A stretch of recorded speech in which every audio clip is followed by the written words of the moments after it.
Hello दोस्तों, स्वागत है आपका एक प्राचीन तीर्थ नगरी नासिक में, जहां पर भगवान राम, माता सीता और लक्ष्मण जी ने वनवास काल के दौरान बहुत सारा समय व्यतीत किया था। और इस शहर की बहुत धार्मिक मान्यता है क्योंकि ये रामायण काल से जुड़ा हुआ है। भगवान राम की कई सारी स्मृतियां हैं यहाँ पर और उनसे जुड़े कई सारे मंदिर हैं जो उसी काल के कहे जाते हैं। तो आज इस वीडियो में हम नासिक को एक्सप्लोर करेंगे और इस वीडियो में मैं आपको जानकारी दूंगी नासिक में बहुत सारे जो मंदिर हैं उनके बारे में, घाटों के बारे में और नासिक में घूमने के लिए क्या क्या है उन सब के बारे में मैं इस वीडियो में आपको इन्फॉर्मेशन दूंगी। तो चैनल पर अगर नए हैं तो सब्सक्राइब कर दीजिए चैनल को और वीडियो को पूरा देखना ताकि आपको पूरी जानकारी मिल पाए।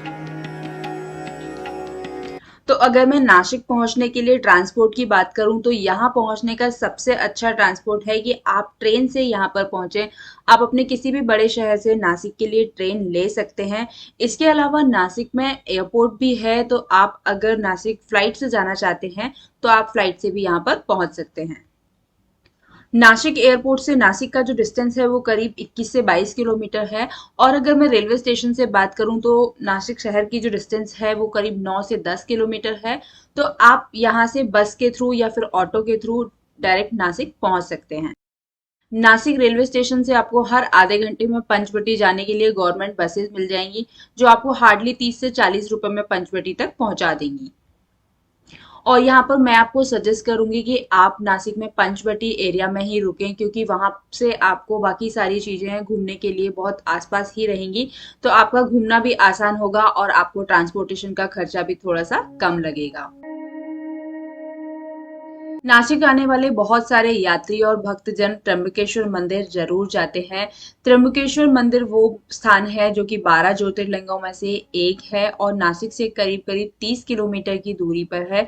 तो अगर आप बस से जाना चाहते हैं तो नासिक के ओल्ड बस स्टैंड से आपको यहाँ पर गवर्नमेंट की बस मिल जाएगी, आप उससे जा सकते हैं। करीब 50 से 60 रुपए में ये आपको त्र्यंबकेश्वर मंदिर तक पहुंचा देगी। या फिर आप ऑटो के थ्रू भी जा सकते हैं, तो आप डायरेक्टली अपना ऑटो भी बुक कर सकते हैं। त्र्यंबकेश्वर मंदिर में आपको त्रिमूर्ति महादेव के दर्शन होंगे। मतलब ये एक ऐसा ज्योतिर्लिंग है, मीन्स ये सिर्फ एक ऐसा ज्योतिर्लिंग है जहां पर आपको तीनों के दर्शन होंगे, ब्रह्मा, विष्णु और महेश। तो यहाँ पर आप अच्छे से दर्शन कीजिए। मैं आपको सजेस्ट करूंगी कि आप अर्ली मॉर्निंग आज में ही निकलें यहाँ जाने के लिए ताकि आपको भीड़ थोड़ी सी कम मिले। और अगर आप डिटेल में जानकारी चाहते हैं त्र्यंबकेश्वर मंदिर में दर्शन के लिए तो आप आने वाले वीडियोस को देखते रहें। उसके लिए मेरे चैनल को सब्सक्राइब कर लें तो आपको नोटिफिकेशन मिलता रहेगा। त्र्यंबकेश्वर मंदिर से सिर्फ 5 मिनट की दूरी पर है कुशावर्त कुंड, जिसे कुशावर्त तीर्थ भी कहा जाता है। और ज्यादातर भक्त इस कुंड में स्नान करने के बाद ही त्र्यंबकेश्वर मंदिर जाते हैं, तो आप यहाँ पर भी इस तीर्थ में स्नान करने जरूर जाएं। लोगों का मानना है, यहाँ के लोगों का मानना है कि इस कुंड में स्नान करने से व्यक्ति के सारे पाप धुल जाते हैं। मंदिर के पास में ही ब्रह्मगिरी पर्वत भी है जहां पर मां गोदावरी का उद्गम स्थान है। अगर आप वहां पर वो ट्रैकिंग करना चाहते हैं तो आप वहां भी विजिट कर सकते हैं। अब हम लोग चलते हैं पंचवटी की ओर और यहाँ पर आपको माता सीता की पवित्र गुफा भी दिखाई देगी, तो हम उसके भी दर्शन करेंगे। और इस स्थान को पंचवटी इसलिए कहा जाता है क्योंकि यहाँ पर 5 बहुत बड़े बड़े वट वृक्ष हैं, मतलब बरगद के पेड़ हैं। सीता गुफा में दर्शन करने के लिए आपको आधे घंटे से 1 घंटे का समय लगेगा। मान्यता ऐसी है कि माता सीता ने वनवास के दौरान इस गुफा में ही रहकर कुछ समय तक तपस्या की थी, बट गुफा के अंदर कैमरा ले जाना अलाउ नहीं था, तो मैं वहां के दर्शन तो आपको नहीं करा पाऊंगी। बट गुफा छोटी सी है, आपको इसमें झुक करके ही जाना रहेगा। और गुफा के अंदर बहुत ही सुंदर भगवान राम, माता सीता और लक्ष्मण जी की मूर्ति है। सीता गुफा के ठीक सामने एक सीता हरण और सीता संसार नामक प्रदर्शनी लगी हुई होती है, जिसे आप सिर्फ 1 रुपये में देख सकते हैं, 1 रुपये प्रति व्यक्ति। तो आप इसे देखने भी जरूर जाएं। सीता गुफा के ठीक पास में ही है गोरेराम मंदिर और यहाँ पर आपको भगवान राम, सीता और लक्ष्मण की सफ़ेद संगमरमर की मूर्तियाँ दिखाई देंगी और इसी के कारण इस मंदिर का नाम गोरेराम है और ये मंदिर भी काफ़ी प्राचीन है।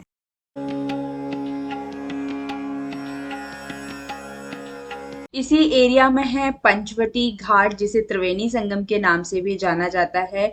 यहाँ अरुणा, वरुणा और गोदावरी नदी का संगम होता है, इसलिए इसे त्रिवेणी संगम कहते हैं। यहाँ पर राम कुंड, लक्ष्मण कुंड और सीता 3 कुंड हैं। और नासिक में जब कुंभ का मेला लगता है, तो ये एक पवित्र स्थान है जहाँ पर शाही स्नान होता है। हम अभी नासिक में सावन के मंथ में हैं, तो सावन का मंथ तो वैसे भी भगवान शिव को समर्पित होता है। तो यहाँ पर बहुत सारे भक्तजन हैं, कुछ स्नान कर रहे हैं, रुद्राभिषेक हो रहे हैं, तो अभी इस समय नासिक में बहुत अच्छा लग रहा है। पंचवटी घाट पर ही मैं आपको एक ऐसे मंदिर की इंफॉर्मेशन दूंगी जो कि बहुत ही कम लोगों ने आपको बताया होगा। घाट के जस्ट पास में ही अर्धनारेश्वर का मंदिर है, और इस मंदिर की जो मूर्ति है वो बहुत ही खूबसूरत है। तो आप इस मंदिर को विजिट करना बिल्कुल भी मत भूलना जब आप पंचवटी घाट को विजिट कर रहे हैं। पंचवटी घाट के जस्ट पास में ही है कपालेश्वर महादेव मंदिर, और इस मंदिर की नासिक शहर में बहुत अधिक मान्यता है। तो चलिए इसे भी यहाँ पर भी दर्शन करने के लिए चलते हैं।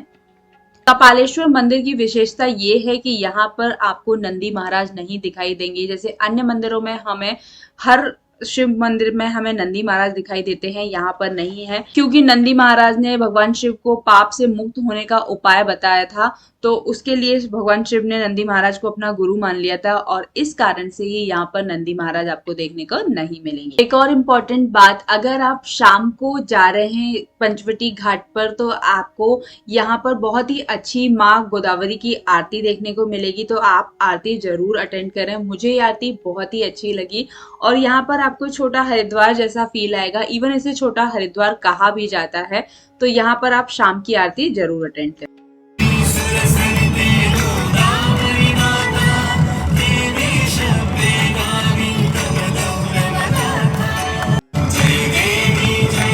अब हम चलते हैं कालाराम मंदिर की ओर, जो कि इस प्लेस से सिर्फ 5 मिनट की दूरी पर है। और इस मंदिर को कालाराम मंदिर इसलिए कहा जाता है क्योंकि यहाँ पर भगवान राम, माता सीता और लक्ष्मण जी की काले रंग की मूर्ति है। और ऐसा कहा जाता है कि माँ गोदावरी से ये मूर्तियां प्राप्त हुई थी, और ये करीब 2000 साल पुरानी है। तो ये मूर्तियां स्वयंभू हैं। तो यहाँ पर भी दर्शन करें आप। और ये मंदिर पूरा ही काले पत्थर से बना हुआ है।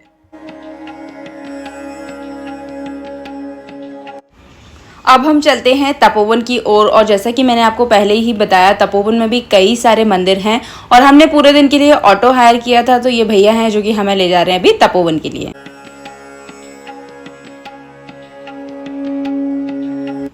यहाँ पर है ये माता सीता की पर्णकुटी, जहाँ पर वनवास के दौरान माता सीता ने करीब 4 महीने का समय व्यतीत किया था।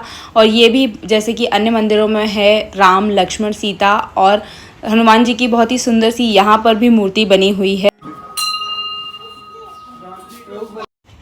और इसी के ठीक सामने है लक्ष्मण रेखा, जहाँ पर लक्ष्मण जी ने रेखा खींची थी ताकि सीता माँ उस रेखा के बाहर ना जा पाए। एक्चुअल रेखा तो नहीं दिखाई जाती है, पंडित जी ने ऐसा बताया कि वो रेखा इस मंदिर के नीचे एक शिला है उस पर बनी हुई है।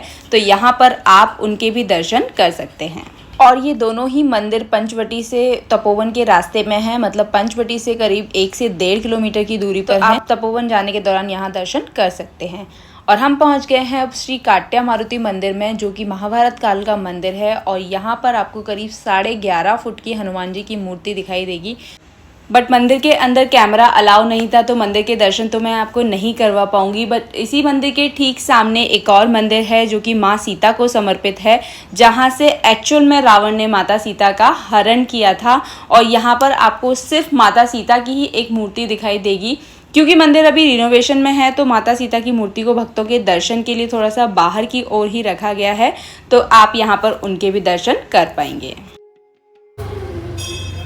तो फ्रेंड्स, हम लोगों ने काट्या हनुमान मंदिर के दर्शन कर लिए हैं। इस मंदिर की कहानी ऐसी है कि पांडवों की रक्षा के लिए हनुमान जी कांटों के पेड़ के नीचे स्वयंभू हुए थे, मतलब स्वयंभू उत्पन्न हुए थे। ये हनुमान जी जो हैं स्वयंभू हैं, 11 फीट के हैं। और कांटा मतलब मराठी में काट्या बोलते हैं कांटा को, और इसलिए इनको काट्या मारुति बोलते हैं।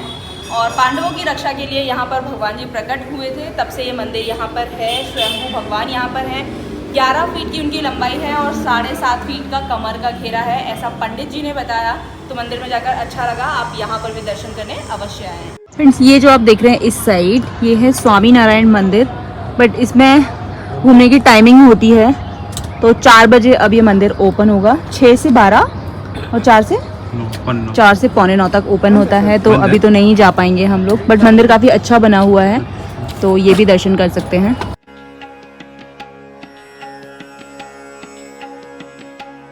ये काटा हनुमान मंदिर है, उससे हार्डली 1 से 2 किलोमीटर पे होगा। तो यहाँ भी आप आ सकते हैं और ये मंदिर भी विजिट कर सकते हैं। पर टाइमिंग है वो मेंशन कर दूँगी मैं वीडियो में, तो आप वो चेक कर लीजिएगा ज़रूर से।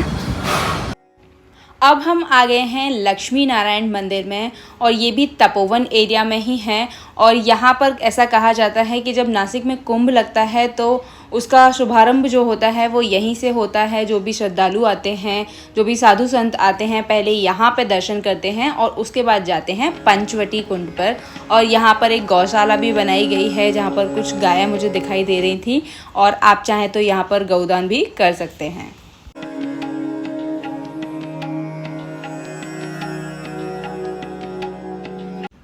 और यहाँ से निकलकर अब हम पहुँच रहे हैं मेन तपोवन एरिया में, जहाँ पर लक्ष्मण जी के मंदिर के दर्शन करेंगे। और यहाँ पे ऐसा लिखा हुआ है कि यहाँ पर लक्ष्मण जी ने शूर्पणखा की नाक काटी थी। तो यहाँ पर ये मंदिर बना दिया गया है जहाँ पर आपको लक्ष्मण जी के शेष अवतार में दर्शन होंगे। और यहाँ पर कुछ मूर्तियों के द्वारा दिखाया गया है कि इस तरीके से लक्ष्मण जी ने नाक काटी हुई थी। तो ये आप देख सकते हैं।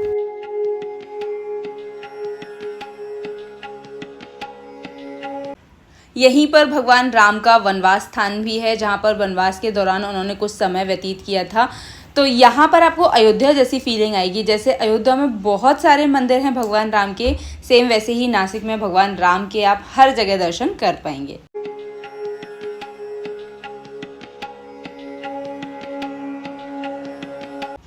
चलिए अब प्रस्थान करते हैं संगम की ओर, जहाँ पर कपिला और गोदावरी नदी का संगम होता है।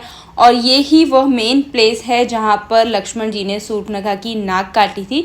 वहाँ पर वो मंदिर बना दिया गया है जो कि हमने पीछे देखा। एंड ये प्लेस है जहाँ पर लक्ष्मण जी ने शूर्पणखा की नाक काटी थी। ये गोदावरी और कपिला दो नदी, 3 नदी था उधर मिलता है ना रामकुंड के ऊपर। अच्छा, वो कौन कौन सी? अरुणा। अच्छा, वो भी संगम है रामकुंड पे। उधर 3 है, ये तो मैं 3 भगवान के चरण के 3 कुंड है। 3 भगवान राम जी ने साक्षी रखे माता ने यहाँ अग्नि में प्रवेश किया था। ये अग्नि तीर्थ का ये वाला कुंड है। रावण के घर जाने से पहले अग्नि में प्रवेश, परीक्षा बाद में हो श्रीलंका। ये कहता तुलसी रामायण में आता है ना। हाँ हाँ। इस स्थान पर आपको अलग अलग कुंडों के दर्शन भी हो जाएंगे। यहाँ पर ब्रह्मा, विष्णु, महेश, अग्निकुंड, मुक्ति कुंड, ये कुंड बने हुए हैं। और उसके साथ ही है कपिला नदी। फ्रेंड्स, ये जो नदी है वो गोदावरी आ रही है। यहाँ पर संगम होता है गोदावरी और कपिला नदी का। तपोवन संगम के ठीक सामने सर्वधर्म का भी एक मंदिर है, जहाँ पर आपको हर धर्म के भगवान मिलेंगे। तो आप ये मंदिर भी दर्शन करने जाएं। मंदिर में यहाँ पर कैमरा अलाउ नहीं है। और पास में ही है जनार्दन स्वामी का मठ, तो हम लोग यहाँ पर भी जाते हैं। ऑल्दो यहाँ पर फीमेल्स का मठ के अंदर जाना अलाउ नहीं है, पर यहाँ पर भी शिव जी का एक बहुत ही सुंदर सा मंदिर बना हुआ है। और सावन का मंथ चल रहा था तो हम लोगों ने हर जगह अच्छे से दर्शन किए। गाइस, एक बात तो मैं आपको गारंटी के साथ कह सकती हूँ कि मैंने जितने मंदिरों के दर्शन आपको नासिक में करवाए होंगे, कोई भी वीडियो आपको नहीं मिलेगा यूट्यूब पर। तो आप इन सब मंदिरों के दर्शन करिए नासिक में। जो कि सबको नहीं पता है, ये मशोबा महाराज का मंदिर है। आप यहाँ पर भी दर्शन करने के लिए जाइए।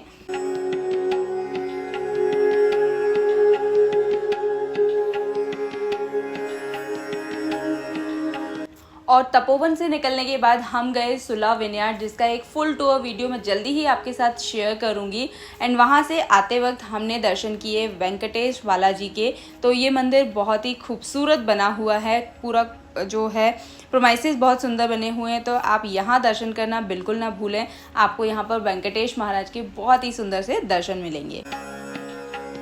मंदिर दर्शन के क्रम में ये है आज का हमारा लास्ट मंदिर, जहाँ पर हम लोगों ने दर्शन किए सोमेश्वर महादेव के, जो कि गोदावरी नदी के किनारे बना हुआ एक मंदिर है। और सावन मंथ चल रहा था तो यहाँ पर एक छोटा सा मेला भी लगा हुआ था। तो आप यहाँ पर भी दर्शन करिए। ये भी काफ़ी प्राचीन मंदिर है और नासिक में इसकी बहुत मान्यता है। चूँकि समय की हमारे पास थोड़ी सी कमी थी तो हम लोगों ने अंदर जाकर दर्शन नहीं कर पाए, ऑल्दो कैमरा भी अलाउ नहीं था अंदर। बट आप जब यहाँ पर जा रहे हैं दर्शन करने के लिए तो सोमेश्वर महादेव के दर्शन ज़रूर करें। तो फ्रेंड्स, अब बात आती है कि नासिक घूमने के लिए कितना समय चाहिए। तो 2 दिन में आप नासिक घूम सकते हैं, इंक्लूडिंग त्र्यंबकेश्वर मंदिर। और अगर सिर्फ आप नासिक के मंदिर कवर करना चाहते हैं, वही दर्शन करना चाहते हैं, तो इसके लिए 1 दिन बिल्कुल सफिशिएंट है। आप 1 दिन में पूरा नासिक सुबह से जाइए और शाम तक पूरा नासिक आप आराम से घूम सकते हैं। इसके लिए आप पब्लिक ट्रांसपोर्ट का भी यूज़ कर सकते हैं या फिर आप एक ऑटो हायर कर लीजिए पूरे दिन के लिए, तो वो आपको सारे मंदिरों के दर्शन अच्छे से करा देंगे। चलिए दोस्तों, वीडियो को यहीं पर ख़त्म करते हैं। मैंने मैक्सिमम मंदिरों के दर्शन आपको करवा दिए हैं। आई होप आपको वीडियो अच्छा लगा होगा। चैनल पर अगर नए हैं तो सब्सक्राइब कर दीजिए। एंड इस टूर से रिलेटेड अगर आपको कोई भी क्वेरी है तो मुझे कमेंट करिएगा, मैं रिप्लाई करूँगी। ऑटो वाले भैया का नंबर भी डिस्क्रिप्शन में दिया हुआ है, आप चाहें तो उनसे भी कॉन्टैक्ट कर सकते हैं। एंड रिकमेंडेड है, उन्होंने बहुत ही अच्छे से हमें टूर कराया। तो अब मैं आपको मिलूंगी किसी नेक्स्ट ट्रैवल डेस्टिनेशन पर ऐसे ही इन्फॉर्मेटिव वीडियो के साथ। Till then bye bye, thank you for watching.